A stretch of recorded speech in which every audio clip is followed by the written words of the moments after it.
Thank you for tuning in to another edition of the Business of Fun podcast. I am your host, Dave Wakeman. Today's episode is brought to you by my friends at Booking Protect, the global leaders in refund protection. Any listing, any sector, anywhere, Booking Protect has you covered with the world's most comprehensive refund protection product. To find out how you and your organization can partner with Booking Protect to deliver world-class customer service, a better, more personalized buying experience, and how you and your organization can create a substantial new stream of revenue, visit them at www.bookingprotect.com. That web address again is www.bookingprotect.com.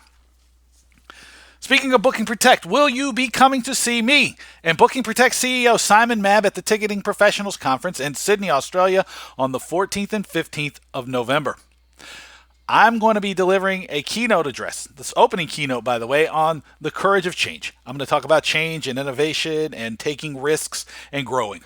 Simon's going to be giving a talk about customer service, and he's going to be on a panel about fraud prevention. We're going to be doing, I think, a happy hour or something on Wednesday, the 13th of November, before the event. So to find out what we're up to, give me an email, dave@davewakeman.com, put Sydney in the subject line, and I'll make sure that we let you know exactly what's going on. To get your tickets to the Ticketing Professionals Conference, visit their website at www.ticketingprofessionals.com.au. That address, one more time, is www.ticketingprofessionals.com.au. I'd also like to point you to my brand new newsletter. My team has decided to start putting together a Friday newsletter called Talking Tickets. That's for people who are in the business of live events, selling and marketing sports, concerts, entertainment, and more. 5 stories delivered to your email inbox on Friday. 5 top stories that you should have been paying attention to that week, along with a short couple sentences from me about why you should be paying attention to the story and what implications it may have on your business. So you can get that email by visiting my website, www.davewakeman.com, and clicking on the link to get talking tickets. So again, visit my website, davewakeman.com, and click on the link to get talking tickets. My guest today is Charles Bruner from EventCube. Charles and I have known each other for a while now, and we have been trying to set this thing up for a couple months. And so it was good to have him on. Charles, if you do not know him, has a history that's like kind of awesome. And I say that because he has kind of touched all over the entertainment and hospitality industry. He started out in hotels and hospitality. He was a Marine, which we get into. But his foundation was in hotels and hospitality, and he makes the joke that he can say thank you in 5 different languages or something like that. But it started him down a road where he created the hospitality packages for the Chelsea Football Club in London, and he's gone on to work with a number of Premier League teams throughout London. He's worked for the Ambassador Theatre Group, which is one of the largest producers of shows anywhere in the world, I believe. And now he's at EventCube. So we talk about all of that and more. We cover innovation in ticketing. We talk about sales and marketing. We talk about subscription services. We talk about fees. We talk about challenges and opportunities in offering up ticketing as a service. We talk about positioning. We talk about optimization. We talk about augmented reality. We talk about all kinds of really great stuff. This was a good conversation, a lot of fun.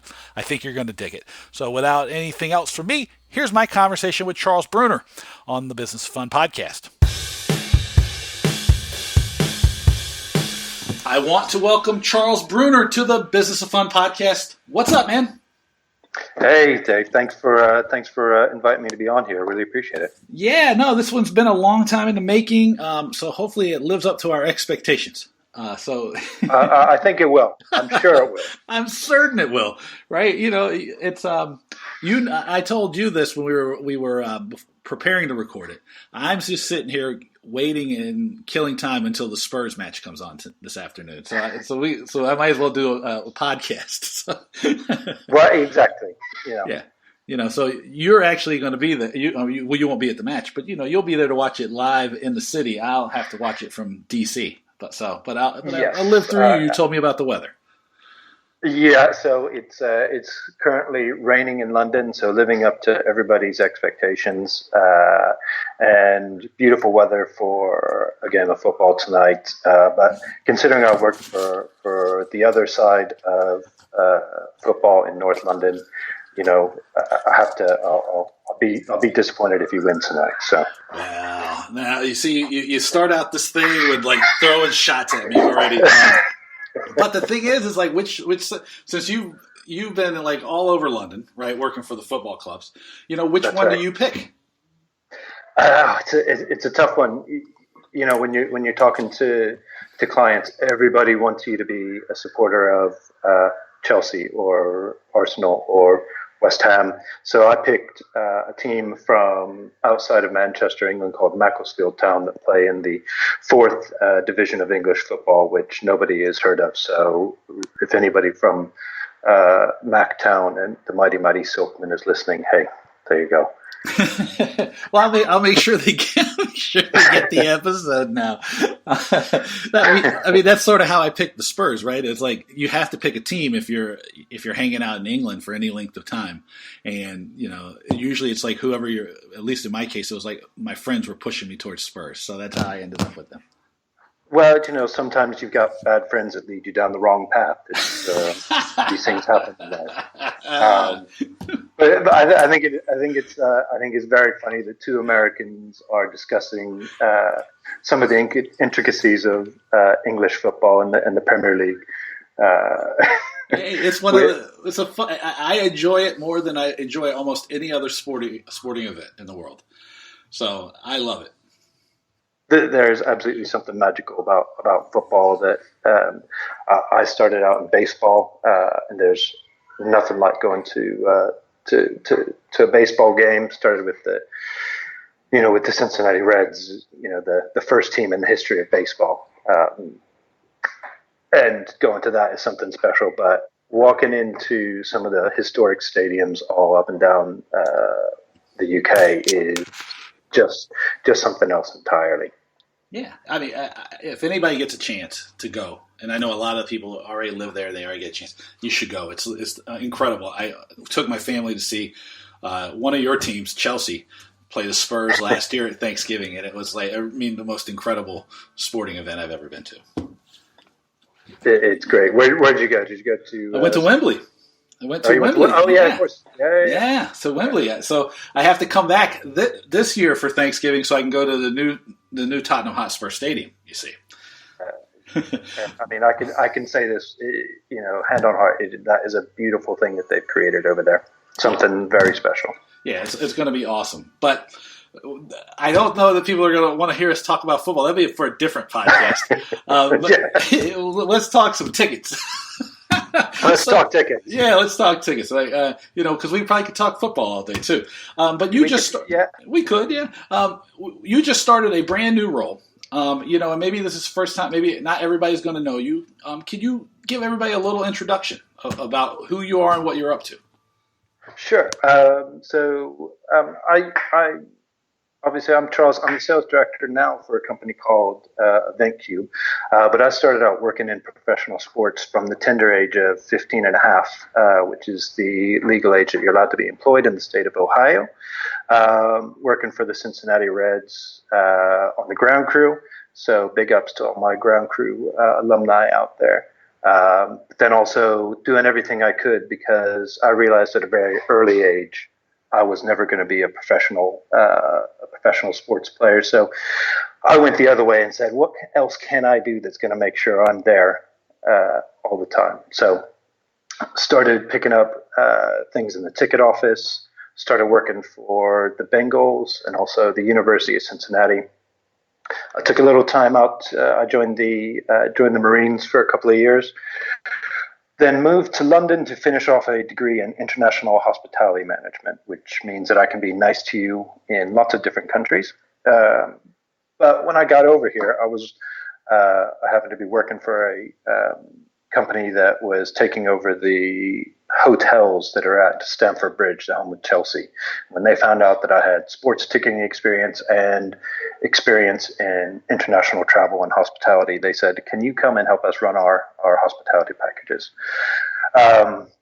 Which I did, which propelled me into another career with Arsenal, running their premium their premium sales team, establishing it there at the new Emirates Stadium.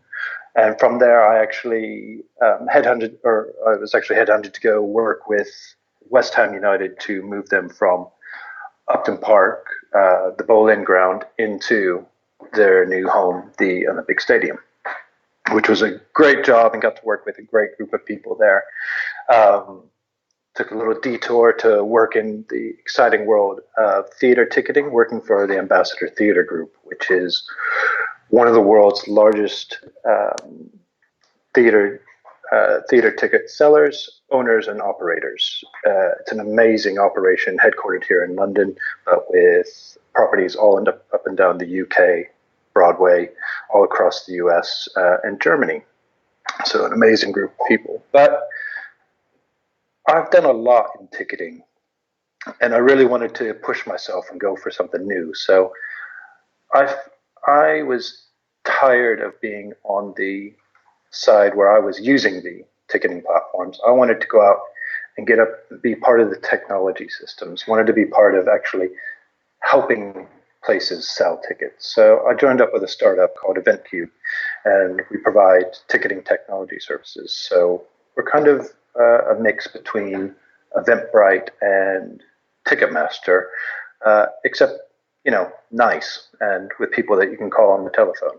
And it's my job to help them grow from being a startup where we are right now into one of the bigger players in the ticketing market.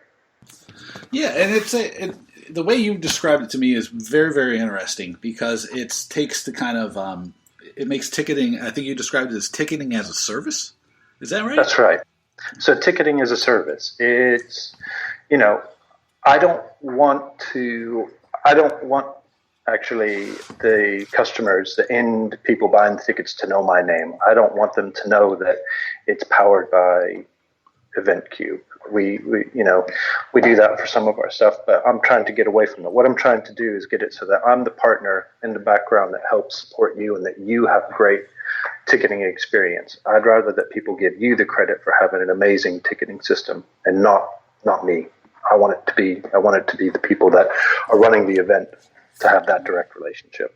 Yeah, and it's interesting because I think that what most people would describe as the nature of their relationship with their ticketing company, not necessarily in the industry, but the consumer side, would be that the ticket buying process really is just filled with friction and it's unpleasant. So nobody has I don't think, an affinity for any ticketing platform.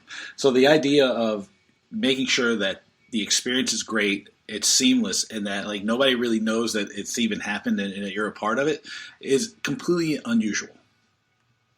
Yeah, and it's something that I'm really evangelical about it because it's something that I was looking for when I was at the various places I wanted an amazing ticketing experience without having to worry about trying to find someone who will fix these problems for. I wanted someone to be 100% proactive and 100% making sure that that my customers were feeling absolutely amazing. And I just couldn't ever find one like that. So yeah, that's why I'm excited to be able to be going out and now providing this for people. Well, and this is one thing that it sounds like to me, right? Because when you talked about starting out on the grounds crew, right? I started out with the Miami Dolphins, and I might have been 20 years old, and I was basically like a gopher for the press box, and so I've worked through those same things.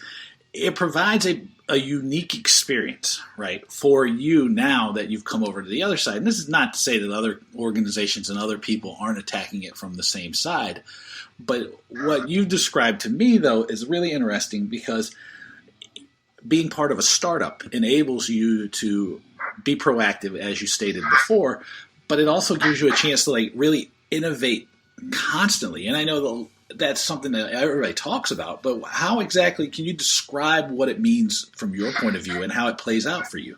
Because I think that some of the examples you shared with me are pretty informative of what innovation can be, what it looks like, and how it impacts a customer. Yeah, so I think, first of all, that being able and having the being in a startup means that I'm afforded a luxury that maybe some of the other providers aren't able to do, which is time and flexibility. So I am able to directly impact. I'm able to go out and talk to the people. So I'm able to go out and talk to the vice presidents of ticketing, or the guys that are in the box offices, or even the event organizers at a festival, and saying, well, what is it that you need? What is it that's going to transform your ticketing operation? What is going to make a difference for you? And I can go back and I can put these into the system. I can say to my team of developers, right, we need to have we need to be able to provide a solution for membership that works in this specific way for these guys, or we need to be able to find a way that we can completely seamlessly integrate 7 different legacy systems all into one platform that's going to work. But also we need to be able to be able to go out and do these things, and really listening to our customers and what they need for their customers, and driving that change and saying, right, I know that Ticketmaster is going to tell you no, or a different, or this platform is going to say no, that you can't do it this way because X, Y, and Z. I start out from a position of yes, and we need to be leading, and we need to be in the front of it, which is why we're, in the US, we've just launched a new concept of ticketing on subscription, so that you can do you can sell as many tickets as you want for for $50 a month, compared to many of the people out there that are providing a similar kind of thing, which are charging you kind of upwards of 5 to 7% to do a similar kind of thing. We're saying, no, go out, sell as many tickets as you want. I want you to be happy and be using my service, and to be experiencing all the benefits of what we've got to offer. Yeah, and I think one of the interesting things about offering a ticket as a subscription, right, is that number one, it makes the barrier of entry very easy. Number two, what I liked about what you said before was spending so much time talking to people, right? And because what I've found in my in my business is that if I'm not talking to people constantly, having conversations, on getting kind of market research, then I'm stale, right? And that's what a lot of far too many of the systems begin to feel stale, because I guess it does take a long time to innovate, and you kind of have a small team, and you're able to do it much more quickly, and it helps feel fresh. And I'm kind of curious if that kind of freshness is something that your clients, remark on and talk about, or is it like something they like? It's so different that they can't even put words to it, I guess.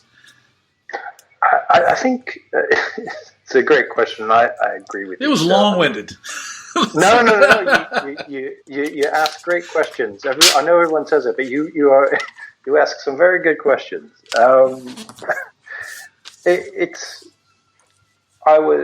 give you a specific example, and this it was one of my first customers, one of my first clients that I'd worked really hard to land here for EventCube, and I went in and spoke with them, and their legacy ticket provider they'd been asking them for months and months and months to do something which was relatively simple to my thinking, and if I was in their position, I would have been asking the same question, and they had been told no.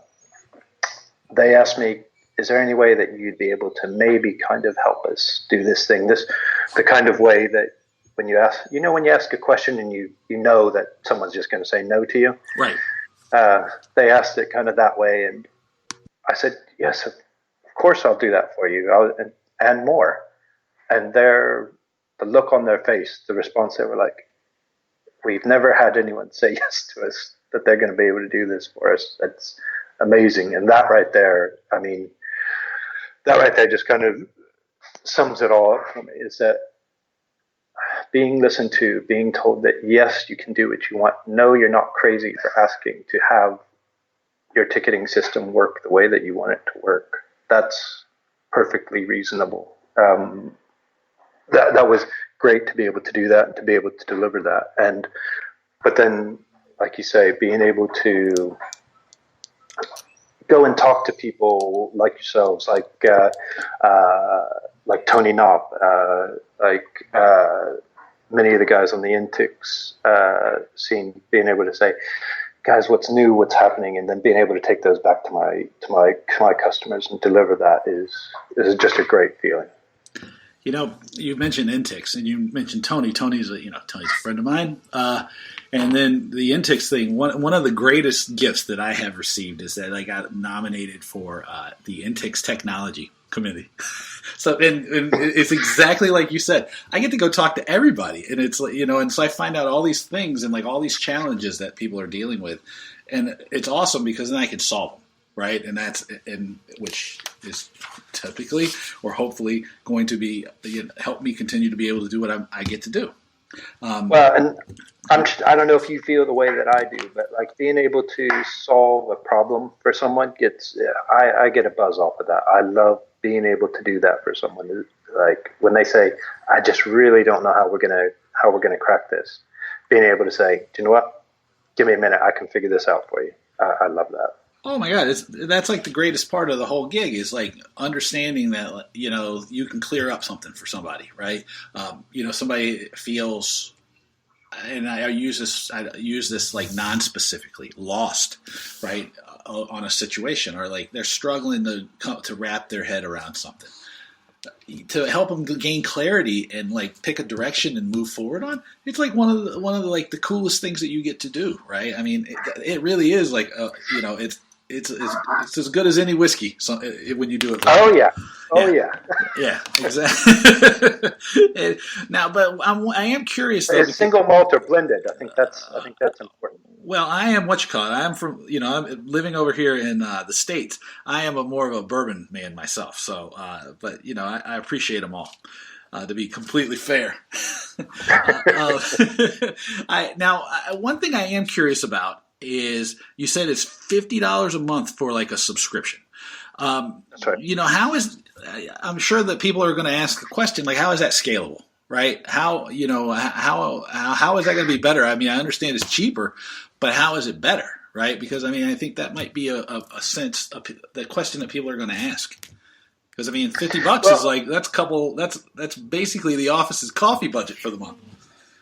Sure, that. I mean, that is maybe, but what I'm trying to do is provide a real alternative to what's in the marketplace right now, because I've really noticed over the years that everything has started to coalesce into one of a few different companies, and I think that the market, and I think that the people want something that is as powerful and as useful, easy to use, and able to do all the things that they need to do, but not being dictated to and have the prices increase with a real lack of development. So I really think that our approach of putting our clients first, and our clients are the people who have the tickets, who are the rights holders, who are the event producers, putting those people first,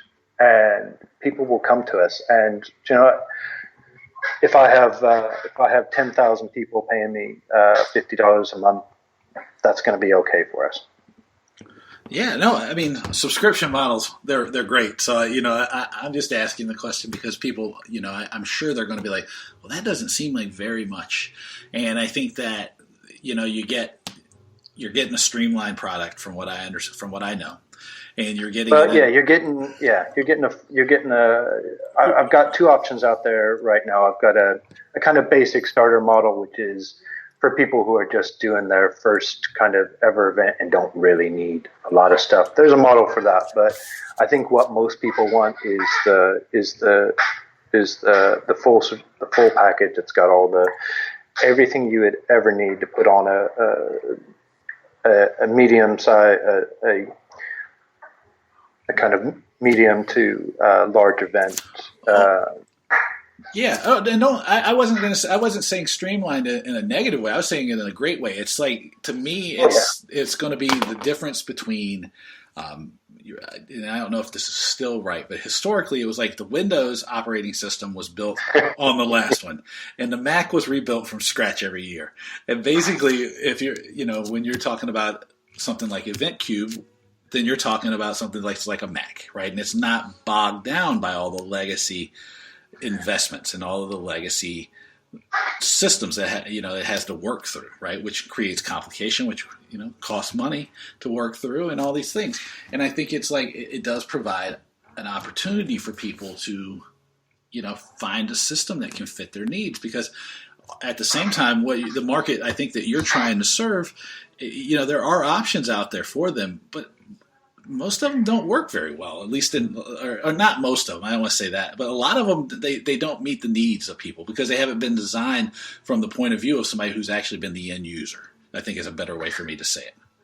Yeah, I think that's absolutely it. And there's a team of us here that have been working in events in different parts of it. So some of us come from sports and theater like myself. Some of us come from like the festival kind of background. Some of us come from the background of clubs and event promotion. Right.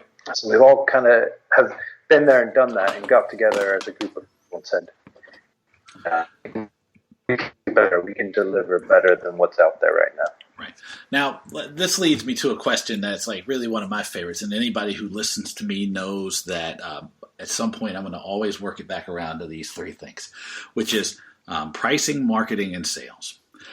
Now, working with you and partnering with you, what kind of support are you able to provide, for pricing, marketing, and sales?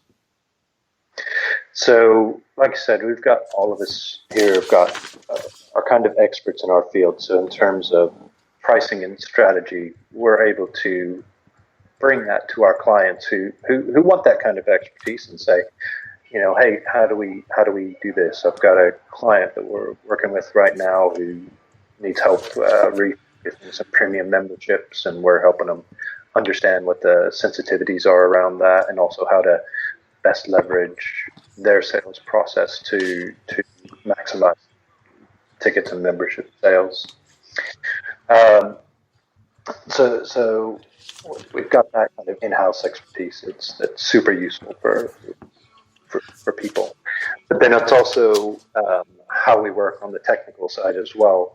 Constantly reviewing and studying our conversion rates, how purchase flows work, how we can tweak an extra percentage point in conversions or an extra half a percentage point, or if you change the way that's positioned, or if you maybe you deep link in this email and send it on, leveraging all those things, combining both the sales nous and experience with the technology to really make sure that they're getting the maximum number of customers to the website, but then also converting as many as they can, as quickly as they can. And I asked that last question a little bit in a way that made so you could make a little bit of a sales pitch, right? But that was that was not necessarily the point, because what I was trying to walk you into was the description you just gave of purchase flows and small changes in the process that create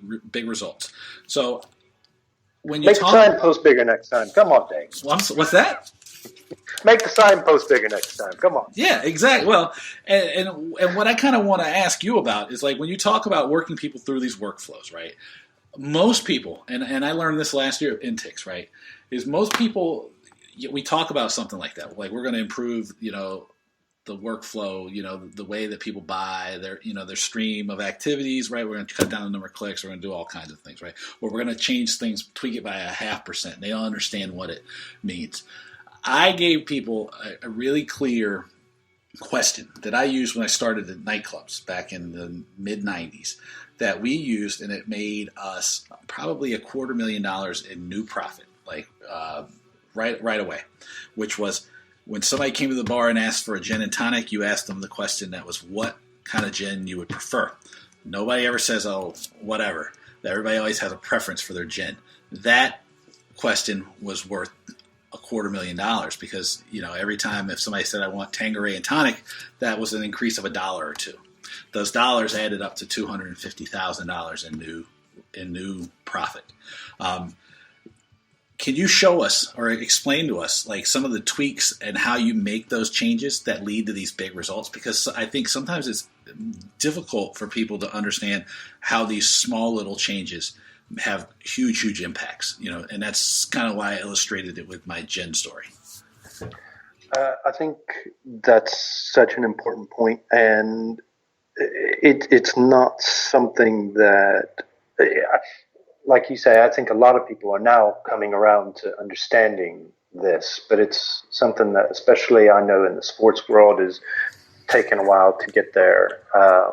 But there, other aspects like live entertainment and theater, they're getting much better with this. But you're absolutely right. I'm working with clients right now where I'm helping them redesign their website and explaining just the difference of moving where you position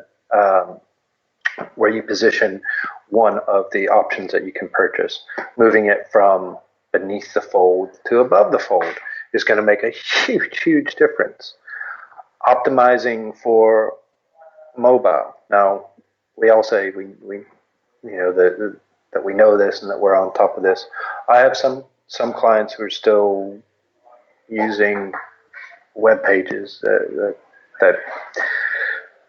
they make your phone cry, and teaching them that, showing them just using very basic information from their site and from their analytic systems, and showing that we need to make these changes and go from, as I say, put this premium ticket that you're trying to sell. Don't hide that at the bottom like you're afraid to sell it to people. Put it in pride of place. Make people actively tell you that they don't want that really nice experience. They don't want to have that wonderful seat right in the front row. They, make them tell you that and go to the next one. Don't get in their way, because I'd much rather have a full house than a 70% full. But, focus on the things that you want to sell and make it really hard for people not to buy the things that you want them to buy. Yeah, I mean that's a great lesson, right? It's like anytime, and I'm no web designer by any stretch of the imagination, but I tell people, I go, the one lesson that if I can impart on anybody about their website is going, whatever the most important thing to you that you want the visitor to know or do, put it right there in front of them when they get there. Don't get bogged down with everything else. Put the most important thing right there and get out of the way. And that's what you're saying, right? It's like positioning and attention are like two very important things that you maybe don't get enough. They don't get paid enough attention to. Yeah, and I think, and I'm guilty of this as well. You're not the person buying tickets. I know a lot about ticketing, and I know a lot about ticketing websites, so I know how to navigate them very well. But I'm not my target audience. So obviously a fan of my work using this line here, because I say all the time, you're not your market. Yeah, exactly. Yeah, you are not the person you're selling to. You need to go back. I've done this exercise before. Is I've asked, friends. I've asked, my wife to go and look at a site that that I've been working on, and say, okay, can you find? Just let them go through the site and tell you what it is that they think that you are trying to sell to them. And if they can't figure it out within about 10 seconds, you've done it wrong. That's exactly right. It should be obvious. What action do I want you to take? It should be clear as day.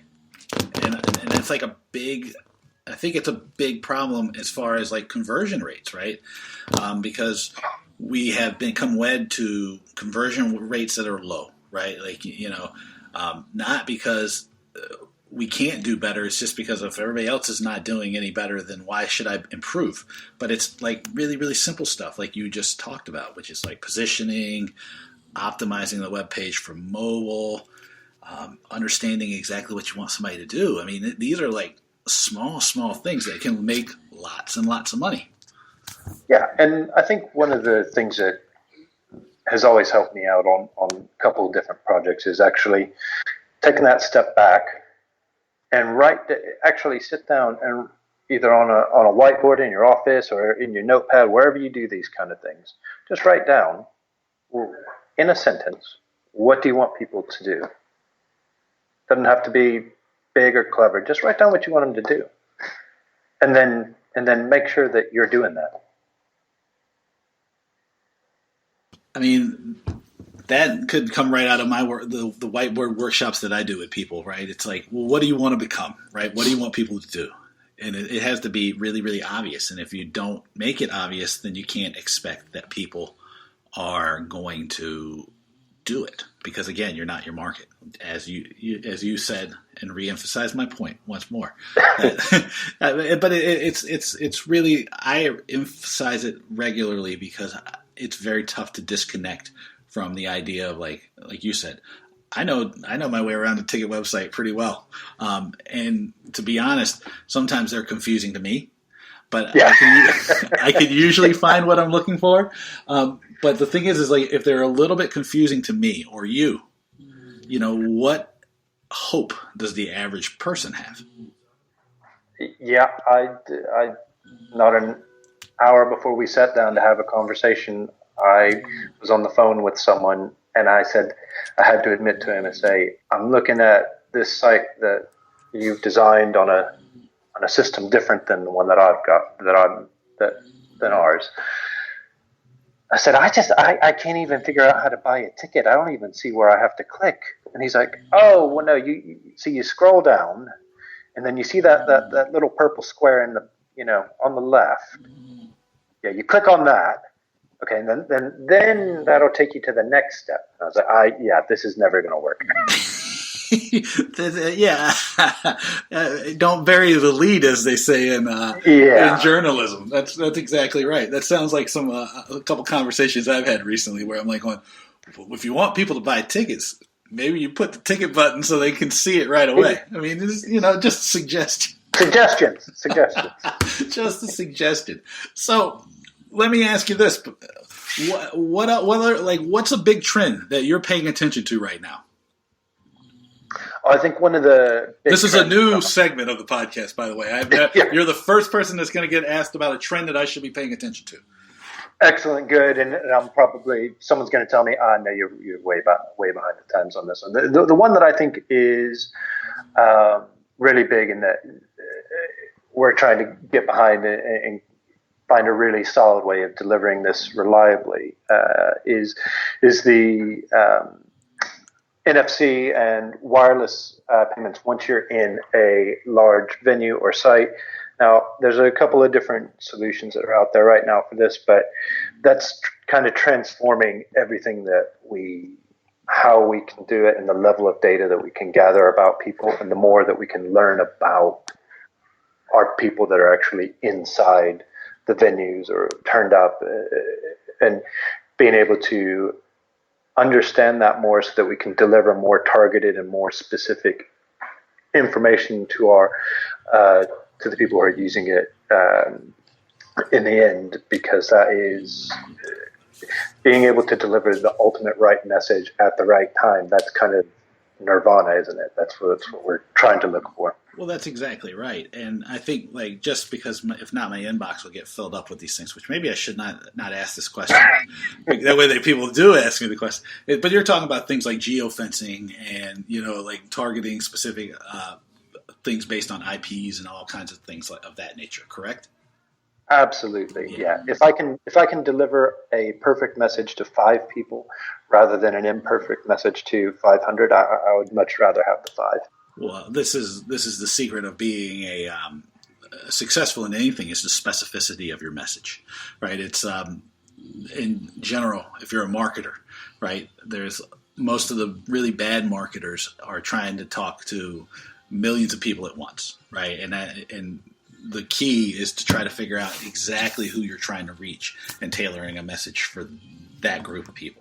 Right, it could be 5, it could be 10, but you can't just be a meaningless generality. I think is the way Zig Ziglar described it.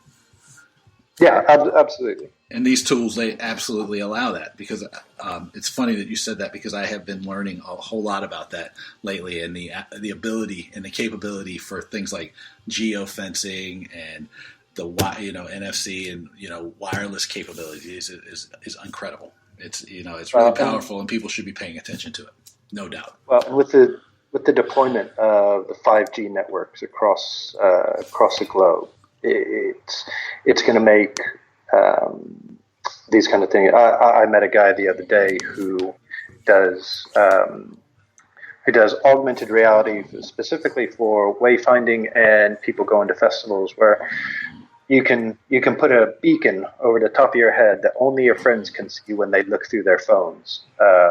So when you're in that field of 4,000 or 5,000 people and you're trying to find your buddies because he's got the beer, you can hold your phone up, look through it, and find him exactly. And I think that's pretty neat. Yeah, no, it's very cool, because again, it helps with like security, targeting of messaging. It tells you so much, and and like I say, always, if I can get you there, I can figure out how to make money on you, and like tools like this are like extremely helpful in that. So, Charles, where do I send people if they want to find out about you and EventCube? JuiceCube's another friend. That's our next venture. We also give away a free smoothie with everyone who signs up. Well, that's not true. No, JuiceCube is actually a powering thing, like for. Like for your phone and stuff. It's like a portable charger. Okay. I have it's sitting on my desk. That's why sitting in front of you. So free plug for JuiceCube. Find out about JuiceCube. I think that's a different website, but if they want to find out about EventCube ticketing technology, you can visit our website. It's eventcube.io. Or if you want to find out a little bit more about me, look me up on LinkedIn. I'm not a prolific poster, but when I do post, I mean it. So, I'm very serious when I post.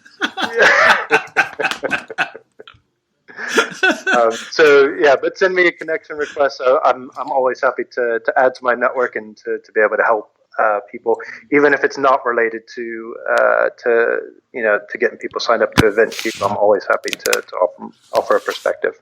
Yeah, exactly. That's exactly right. You never know. People like us find each other this way. So I want to thank you for doing the podcast. Oh, Dave, thank you so much for having me on. It's been great. What did you think of my conversation with Charles? Let me know by sending me an email at my name, Dave@DaveWakeman.com.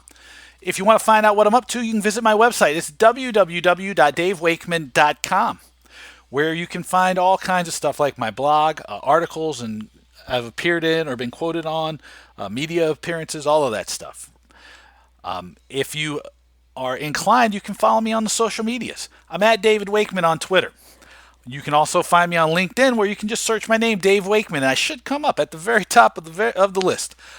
If you like what I'm doing with the podcast, I'd love it if you'd do me a favor and share an episode with a colleague, a friend, or someone you think would benefit from one of the conversations I had. It could be the one today with Charles, or a recent one like the one with Simon Mabb, or some of the ones that are coming up with like Garrett Nolan or Amy Maiden, or go back in time to my conversations with Michael Prindiville, Martin Gameltoff, Lauren Teague, any of them. If you've shared one, I would love it if you'd become a subscriber. We're on almost all of the podcast platforms now. And if you want to go even one step further, this would mean the world to me if you'd leave a review, good or bad. It helps me know what's working, what's not, and how I can continue to deliver really great episodes and conversations to you. As always, I want to thank Book and Protect for being great partners of the Business of Fun podcast. To find out how you and Book and Protect can partner to deliver your guests world-class customer service, a better, more personalized buying experience, and how you and your organization can create a substantial new stream of revenue, visit them at www.bookingprotect.com. Also, I would suggest that you, if you're in the neighborhood of Sydney, Australia, come see me and Simon Mabb at the Ticketing Professionals Conference in Sydney on the 14th and 15th of November. You can get your tickets to the Ticketing Professionals Conference by visiting their website at www.ticketingprofessionals.com.au. That address again is www.ticketingprofessionals.com.au. And send me an email, dave@davewakeman.com, with Sydney in the email subject line, and I will get you on the invite list for whatever crazy thing, happy hour, or whatever we end up doing, me and Simon, on the 13th of November. Finally, I want to remind you, if you are in Australia and you are going to be around, I'm doing a workshop on the 18th of November, Monday, in Melbourne, the home of sport, as it's called, on Fans for Life, creating and keeping modern fans. This one-day workshop is going to be probably the highlight of my work this year. It's going to talk about all the great things about tickets and marketing and selling that I've discovered over the last year or two, including a fan marketing funnel, using content to drive fans to you, understanding the fan life cycle, thinking of the fourth sale first, creating opportunities for word of mouth, using not just content, but merchandise as a sales tool, as a indicator of interest. How to maximize revenue, how to rethink revenue, how to focus on value, how to understand who the buyer is, how to understand marketing, how to make more high-value sales, all kinds of stuff. You can get your tickets to the Fans for Life workshop one of two ways. You can go on Eventbrite and search for it, Fans for Life, and I'll include a link in the show notes, or you can email me, dave@davewakeman.com, and I will get you set up. It's going to be one day in Melbourne. It's going to be fantastic. I hope that you can make it. It's for anybody who is marketing and selling tickets and live experiences. It's going to reflect on sports, theater, the performing arts, concerts, the whole deal. These are going to be ideas that are going to help you market and sell tickets. Finally, I want to thank you for being here and being so great about listening to the Business of Fun podcast. I could not do this without you. Until next time, take it easy.